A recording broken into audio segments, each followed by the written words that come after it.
महिलाएं कैसे सशक्त बन रही हैं, इस बात का उदाहरण हमें तमाम जगह पर देखने को मिल जाता है।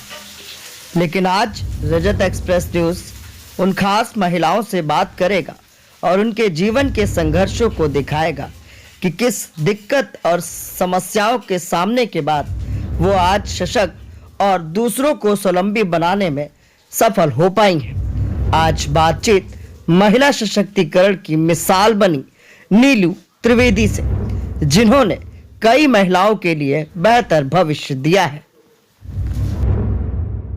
सशक्त महिला और मजबूत महिला, यानी कि आज हमारा जो विषय है वो महिला सशक्तिकरण है।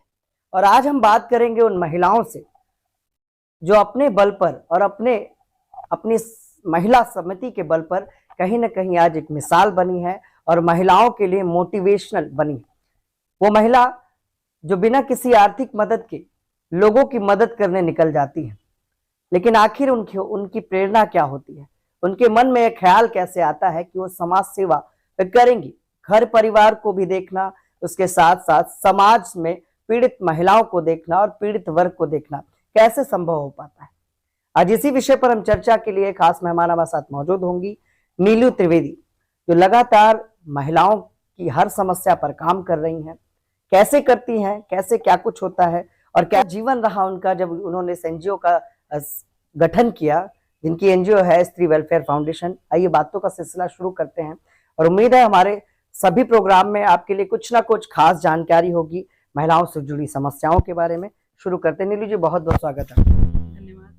नीलू जी, पहला सवाल मेरा ये है कि समाज सेवा के क्षेत्र में कैसे आना हुआ, कैसे मन बन गया, और मतलब किन किन लोगों का सपोर्ट मिला। पहला तो सवाल यही है कि समाज सेवा में आना कैसे हुआ, क्यों हुआ? जब से मैंने होश संभाला, मुझे याद है कि शुरू से ही मेरा मन इन सब कार्यों में लगता था। और जैसे ही धीरे धीरे मैं बड़ी हुई तो मैंने अपना विचार किया कि जो हमारे प्रयास हैं उनको एक नाम देना चाहिए, ताकि उस नाम की भी एक पहचान बन सके, जिसके चलते हमने अपनी संस्था स्त्री वेलफेयर फाउंडेशन का निर्माण किया। नीलू जी, स्त्री वेलफेयर फाउंडेशन मतलब महिलाओं के नाम पर ही संस्था बनाई है, वजह क्या थी ये नाम रखने की? वजह तो जैसे कि जो हमारा समाज है, जो हमारा बीता हुआ कल है, हम लोग देख पाते हैं कि हर चौथे घर में कोई ना कोई महिला कभी मानसिक, कभी शारीरिक, कभी भावनात्मक रूप पर टूटी हुई होती है। तो ऐसी महिलाओं को हम एक मंच प्रदान कर सके, जहां पर वे अपनी प्रतिभाओं का प्रदर्शन कर सके, अपनी भी एक पहचान बना सके। शुरू से हमारा यही प्रयास रहा है, इसके लिए हमने इस मंच का निर्माण किया है। नीलू जी, कैसे करते हैं महिलाओं की मदद? महिलाओं की मदद करने के लिए पहले तो बहुत कठिन लगता था हमें कि हम कैसे कर पाएंगे, लेकिन धीरे धीरे ये कर्मा कब आसान हो गया पता ही नहीं चला। आज हमारे साथ 1800 से ऊपर महिलाओं का समूह है। हमने लखनऊ के साथ साथ झांसी, जालौन, उरई, प्रयागराज, कानपुर, तमाम जिलों में अपनी पैर पसारे हुए हैं, जहां पर महिलाएं हैं जिनके लिए हम सशक्तिकरण के साथ साथ उनके स्वास्थ्य पे, उनके स्वावलंबन पर भी कार्य कर रहे हैं। और मुझे लगता है कि एक सलीम खान जी की एक कहावत है जो हम सभी को याद रखना चाहिए कि अपने आंसू खुद ही पोंछने होंगे, जब जमाना पूछेगा तो वो हिसाब करेगा। तो महिलाएं गलत हाथों में ना जाएं, उनका किसी प्रकार का शोषण ना हो सके, इसलिए वो अपने आंसुओं को पोंछने के लिए इतनी स्वावलंबी बन सके, यही हमारा प्रयास है। नीलू, आप लगातार महिलाओं के बीच में बनी रहती हो। आज महिलाओं को किस किस तरह की दिक्कतें हैं, क्या चिंतन मंथन आया, क्या रिजल्ट मिला आपको? पहले का जो समय था, हम देखते थे कि महिलाओं के घर में जब घरेलू हिंसा होती थी तो वो आवाजें बाहर तक निकलती थी। लेकिन आज की पीढ़ी बहुत ही ज्यादा पढ़ी लिखी है, शिक्षित है और अपने परिवार की मान मर्यादा का भी लिहाज रखती है। इसलिए महिलाओं के साथ जो शोषण हो रहे हैं ना, उनकी आवाज वो घर के बाहर नहीं निकलने देती। लिहाजा होता क्या है, कहीं वो आत्महत्या कर ले रही हैं, कहीं उनका अपहरण हो जा रहा है। तो इस तरीके की जो समस्याएं आ रही हैं, उनका समाधान करने के लिए हमने स्त्री विधिक सहायता केंद्र का संचालन किया है, जिसमें तरह तरह के केस आते हैं।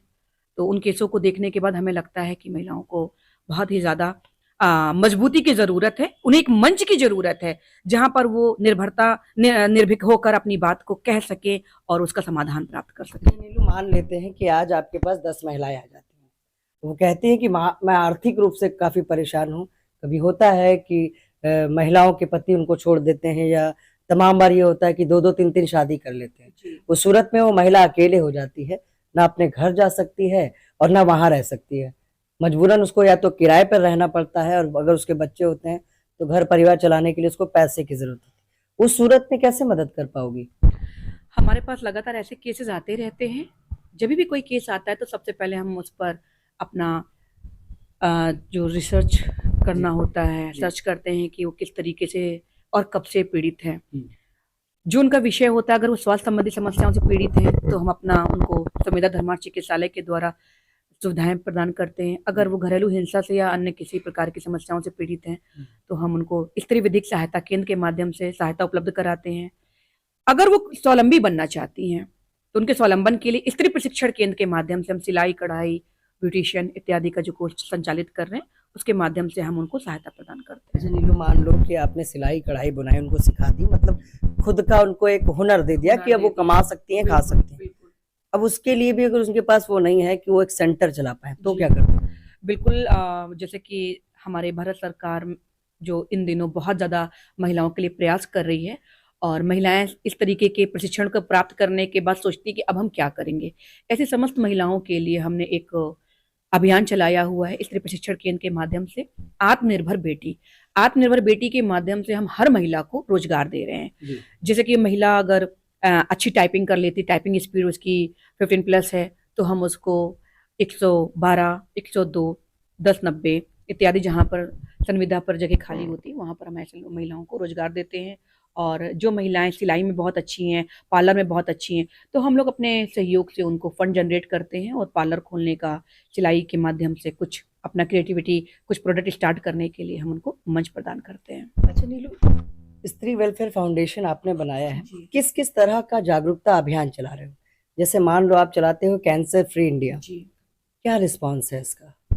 कैंसर फ्री इंडिया, मैं आपको बताऊं, सबसे पहले तो इसको हमने किसी रिस्पांस के लिए स्टार्ट ही नहीं किया था। रिस्पांस का मतलब ये है कि कितने महिलाएं उस समस्या से पीड़ित आई? जी, मैंने जब कैंसर से मरते हुए लोगों को देखा तो वहां पर मेरे अंदर जो भावना उत्पन्न हुई कि कैंसर से ग्रसित होने के बाद लोगों को बचाना तो अपने आप में बहुत मुश्किल होता है, कैंसर हो ही ना, इसके लिए हम अपना प्रयास करें। तो सबसे पहले जो कैंसर का इलाज है वो सबसे पहले है कि जागरूकता, कैंसर होते ही सही दिशा में काम करना। तो जो लोग कैंसर से ग्रसित हैं उनको सही डॉक्टर तक पहुंचाना, अगर उनको कीमो की जरूरत है तो कीमो, अगर उनका ऑपरेशन होना है तो उनको ऑपरेशन करवाना, इस तरीके की जो भी उनको जरूरत की चीजें हैं मुहैया कराना। अगर आर्थिक संसाधन नहीं है उनके पास तो हम लोग अपना, जो हमारी टीम है उन अपने सदस्यों के माध्यम से थोड़ा थोड़ा हम लोग अपना एक क्राउड फंडिंग करते हैं और उस फंड के माध्यम से उनको सही डॉक्टर तक पहुंचाने का प्रयास करते हैं। ये जैसे कैंसर फ्री इंडिया बनाने की मुहिम में मैंने देखा है तमाम बार सरकार के प्रतिनिधि आप लोगों के कार्यक्रम में शामिल होते हैं, सरकार से इसके लिए कोई आर्थिक मदद नहीं मिल पाई है क्या? नहीं, अभी तक हमारी संस्था को किसी भी प्रकार का कोई भी सरकारी योगदान या अनुदान प्राप्त नहीं हुआ है, क्योंकि हमारे माननीय प्रधानमंत्री जी, मुख्यमंत्री जी का जो मिशन है स्वस्थ स्त्री हो, संबल हो और आत्मनिर्भर हो, उसी दिशा में हमारा भी कार्य चल रहा है। लेकिन अभी तक हमें किसी भी प्रकार का कोई भी सरकारी अनुदान या प्रोजेक्ट नहीं मिल पाया है। हमारा प्रयास है कि अगर सरकार का सहयोग हमें प्राप्त होगा तो हम जो प्रधानमंत्री जी का सपना है, मुख्यमंत्री जी का सपना है, उसे और भी बड़ी मात्रा में हर एक महिला को उससे लाभान्वित करने का सफल प्रयास कर सकेंगे। धर्मार्थ चिकित्सालय चला रही हो आप, मतलब क्या उद्देश्य है इसको बनाने का? कि धर्मार्थ मतलब नहीं समझे हम। धर्मार्थ अर्थात हम अपने, बिल्कुल, धर्मार्थ में सभी धर्मों के लोगों को कैंसर के साथ साथ जितनी भी शारीरिक परेशानियां हैं, जितनी भी बीमारियां हैं, उस पर उनका निःशुल्क स्वास्थ्य परीक्षण होता है। उसके बाद उनको जो हमारे वरिष्ठ डॉक्टर्स हैं, अनुभवी डॉक्टर हैं, उनके संरक्षण में उनको उचित मार्गदर्शन के साथ साथ दवाइयां भी उपलब्ध कराई जाती है। स्त्री प्रशिक्षण कहाँ तक खोल पाए हो, कहाँ पहुंच पाए हो? लखनऊ के अलावा यूपी के किन किन जिलों में इस तरह के प्रशिक्षण केंद्र खोल पाए हो? कितनी महिलाओं को प्रशिक्षित कर पाए? हमने अपनी संस्था स्त्री वेलफेयर फाउंडेशन के माध्यम से लखनऊ में अब तक 25 प्रशिक्षण केंद्रों का सफलतापूर्वक संचालन किया है। चूँकि आर्थिक समस्याओं का सामना हम प्रतिदिन करते ही रहते हैं, तो हमारे पास, जैसा कि हमारी जो टीम है, अभी मैंने आपको हाल ही में बताया कि लखनऊ, झांसी, जालौन, उरई, प्रयागराज, लखीमपुर, हरदोई, रायबरेली तक हमारी टीम गठित हो चुकी है, लेकिन आर्थिक संसाधनों की कमी के कारण हम वहाँ पर अपने बैचेस स्टार्ट नहीं कर पा रहे हैं। यदि भविष्य में हमें सरकार का सहयोग प्राप्त होगा तो हम अपनी ये सेवाएं वहाँ की बहनों को भी दे पाएंगे। नीलू, हम लगातार देखते हैं कि आए दिन अखबारों में महिलाओं के बढ़ते अपराध, छोटी छोटी बच्चियां, बुजुर्ग महिलाएं, उन तक के साथ ऐसे ऐसे अपराध हो जाते हैं जिसके लिए कहीं ना कहीं कभी मुकदमा नहीं लिख पाता है। तमाम बार ऐसा होता है थाने के चक्कर लगाती हैं। इस सूरत में आप जैसी तमाम संस्थाओं को क्या कुछ करना चाहिए जो नहीं कर पा रहे हैं? बिल्कुल, हमने तो संस्था के माध्यम से शुरू में केवल स्वास्थ्य सुविधाओं पर ही काम करने की योजना बनाई, लेकिन महिलाओं के स्वास्थ्य के लिए काम करते करते हमने देखा कि महिलाएं घरेलू हिंसा का भी बहुत बड़ी तादाद में शिकार हो रही हैं। आज की महिलाएं शिक्षित है, इसलिए वो अपनी परेशानियों को सड़क पर आकर नहीं कह पाती हैं, तो कहीं ना कहीं वो घुटती रहती हैं, आत्महत्या करती रहती हैं, जिसके चलते हमने स्त्री विधिक सहायता केंद्र का भी संचालन किया। हमारी ये सभी सुविधाएं निःशुल्क हैं और इस मंच के माध्यम से हम महिलाओं को जो है उचित मार्गदर्शन के साथ साथ उनके साथ जाते हैं, महिला थाने में जाते हैं, उनके एफआईआर दर्ज करवाते हैं। इवन घर में जिस तरीके की जो समस्याएं हो रही हैं उस पर हम उनके हस्बैंड की काउंसलिंग भी करते हैं, और ऐसी समस्याओं के लिए काउंसलिंग एक बहुत राहत भरा इलाज है कि मतलब काउंसलिंग बहुत ज़रूरी है।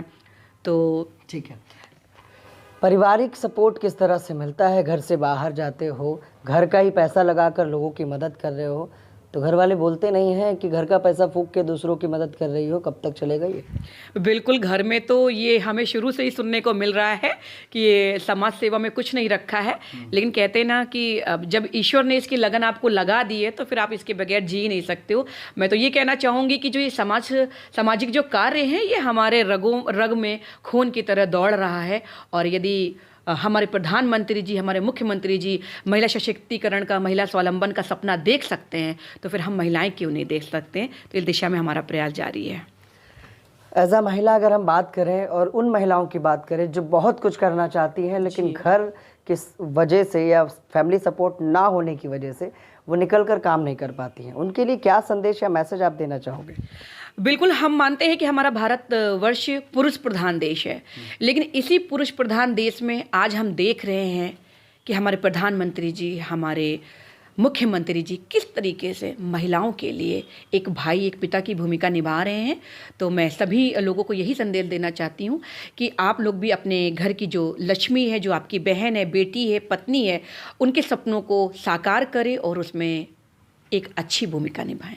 अच्छा, पैसे के अभाव की वजह से तमाम चीज़ें होंगी जो नहीं कर पा रही होगी। जी बिल्कुल। क्या क्या प्लान सोचा है जो अगर सरकार अगर मदद करती है तो करोगी?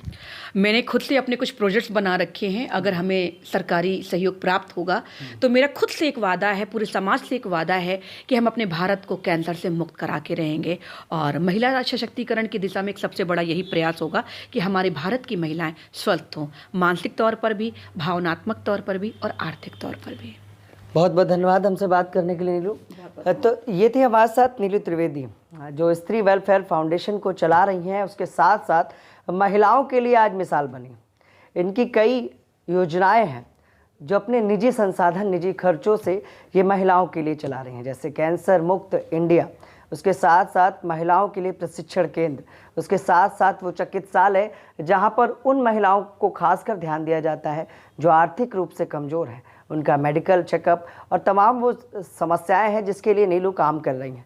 उन्होंने बताया कि जब वो काम करने निकली तो पारिवारिक रोक टोक किस तरह से रही, किस तरह से फिर भी वो सारी बाधाओं को तोड़कर घर से बाहर निकली और महिलाओं के लिए उदाहरण बनी। लेकिन समस्या आज भी एक ही है कि आज महिला उत्पीड़न, महिलाओं के साथ हिंसा और तमाम वो अत्याचार हैं जो हम सभी रोज़ टीवी चैनल और अखबारों में पढ़ते हैं। कब प्रतिबंध लगेगा और कब रोक लगेगा, कब लोगों की सोच बदलेगी? हमारी कोशिश थी आज उन महिलाओं से बात करके आपको ये दिखाने की कि महिलाएं कैसे आगे बढ़ रही हैं। महिलाओं का सपोर्ट करें, उनको सहयोग करें और जहाँ तक हो सके उनकी हर चीज़ों में उनकी मदद करें, तभी नीलू जैसे वो महिलाएं आगे बढ़ सकती हैं और वो किसी नौकरी की तलाश में नहीं होंगी। वो 10 महिलाओं को नौकरी देने यानी कि खुद रोजगार करने और दूसरों को अपने वहाँ काम देने के लायक बन सकेंगी। उम्मीद है हमारी ये खबर आपको कुछ ना कुछ संदेश देगी और महिलाओं के प्रति जो आपकी सोच है या समाज की सोच है उसको बदलने में थोड़ी कारगर होगी। फिर मिलेंगे किसी खास मेहमान के साथ। आज के लिए बस इतना ही।